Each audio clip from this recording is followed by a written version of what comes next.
मध्य प्रदेश में जिस तरीके से आदिवासियों को आदिवासी से लड़ा करके और उनके व्यक्तित्व को यहां दबाया जा रहा है इस देश में।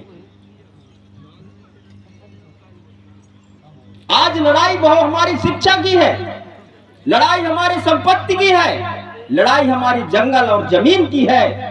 आज जिस वक्त जहां जब बड़े बड़े लोग बैठते हैं, भाई बता रहे थे कि मुर्मू जी हमारे राष्ट्रपति हैं, लेकिन उनका पता नहीं चलता।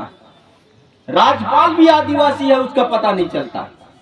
आज उच्च पदों में जहां हमारे सचिव बैठे हैं, जहां से कानून बनते हैं, वो प्रमुख सचिव कौन है, वहां अधिकारी हमारे ट्राइबल के कितने लोग बैठे हैं, कितने वहां IAS IPS हैं, इसकी गणना हमको कैसे पता चलेगा। और जिसके हाथ में कलम होता है वही इतिहास लिखता है, और जिसके हाथ में कलम रहा उसने इतिहास लिख दिया और अपने समाज को आगे बढ़ा लिया। मैं आप सबसे विनती करता हूं कि ये लड़ाई कोई आज का नहीं, ये सदियों में हमारी महापुरुषों ने लड़ा है। और जब जब कोई लाल पैदा हुआ जिसने संघर्ष समाज के लिए किया, उसको दफना दिया गया। चाहे वो भगवान बिरसा मुंडा जी हो, चाहे वो शंकर साहेब रघुनाथ सिंह जी हो, चाहे रानी दुर्गावती जी हो, चाहे इसी तरीके से लाखों लाख लोग इस स्वतंत्रता की लड़ाई में बलि दिए। इस क्रांतिवीर सपूतों ने दिया है, जिनका इतिहास हमारे गढ़मंडला में जाइए वहां बना है। आप बामनगढ़ की किलों को आप देखेंगे,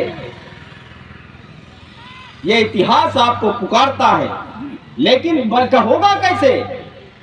इसको इस तरीके से हमारे चार बैठ करके काम नहीं होगा।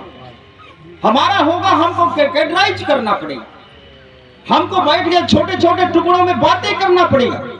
आज युवा हमसे जुड़ नहीं रहा है, युवा हमारा सुनना चाहता नहीं है। जो सियाने हैं आज जितने बैठे हैं सब 50 की उम्र के ऊपर है। आपका युवा क्यों नहीं सुनना चाहता? आपका बेटा क्यों नहीं सुनना चाहता? आपका बेटी क्यों नहीं सुनना चाहता? जब तक ये पढ़ा लिखा समाज आगे नहीं आएगा, हमारी मुहिम, हमारा मिशन सफल नहीं होगा। इसलिए मैं आप सबसे अनुरोध करता हूं कि आज मैं इसे दूसरे कार्यक्रम को, तीसरे कार्यक्रम को छोड़ करके आपके बीच में हम भागते भागते आए, इसलिए कि हम आप बैठ के बातें करेंगे, हम समाज के दर्द को एक दूसरे को बांटेंगे। दूर दूर से भाई लोग विचारक आते हैं, समय देते हैं, इसलिए कि समाज हमारा आगे बढ़े, वो टूटने से बचे, भाई से भाई का प्यार हो। ये जो नफरत की जो बीज बोया जा रहा है, उस बीज को हमको समाप्त करना पड़ेगा। ये तो चाहते हैं डिवाइड एंड रूल, ये हमेशा रहा है, फूट डालो राज करो, वही फूट डालो राज करो आज भी हो रहा, कोई नई चीज नहीं है। लेकिन हम उस पर कितना परंगत उतरते हैं, हम कितना उस पर मनन चिंतन करते हैं कि मैं अपने भाई को सेफ रखूं, उसकी सुरक्षा भी कर लूं, और लोकतंत्र पर हम कैसे राज करें, इस बात पर हमको चिंतन करना पड़ेगा। मैं बहुत बहुत आयोजक साथियों को धन्यवाद देता हूं, जिन्होंने यहां सब समाज के लोगों को बैठाने का काम किया, और हम आप सब एक मिलने की एक अवसर हमको भगवान बिरसा मुंडा के इस जन्म जयंती में आने का मौका भी मिला। और हम चाहते हैं कि ज्यादा से ज्यादा हमारे महापुरुषों का प्रतिमा लगे। अभी हम दादा हीरा सिंह मरकाम का हम स्टैचू बनवा रहे हैं, हम स्वयं मैं बनवा रहा हूं, वो अमरकंटक में 14 तारीख को स्थापित कर दूंगा। ऐसा व्यक्ति जिन्होंने देश में अलग जगह दिया, गोंडवाना को अलग जगह दिया, ऐसे महापुरुष का जो है हम लगाएं और उसको पूजा करें। आज जिस तरीके से दादा बिरसा मुंडा का आज जन्म जयंती मनवा रहे हैं, और मैं एक ये बात कहता हूं आपको कि सम्मान पिता को जब ही मिलता है जब उसका बेटा लायक होता है। नालायक बेटा से सम्मान पिता को नहीं मिलता है। जब बेटा लायक होगा तभी पिता को सम्मान मिलेगा, और जब उनका बेटा लायक बने जगदम्ब बिरसा मुंडा आज भगवान हो गया। अच्छे अच्छे लोग उनको पूजते हैं, पूरे देश विदेश में भगवान के नाम से पूजा जाता है। ये ताकत आदिवासी का है।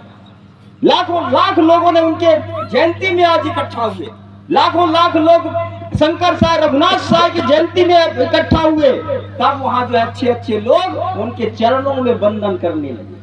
ये उनके बेटा का, उनके समाज की जागरूकता का ये प्रतीक है। इसलिए मैं आप सबसे बहुत बहुत धन्यवाद भी देता हूं, आप सबको सेवा जोहार करता हूं, क्योंकि समय भी हो चुका है। बहुत सारे लोगों को अभी बाजार भी जाना है, सबका चिंता बाजार में। बहुत सारे लोगों का चिंता जो है अभी खेतों में है कि भाई पानी कट गया, जल्दी काट कूट के घर में धरी। सबका चिंता वही, क्यों प्रकाश? तो मैं आप सभी को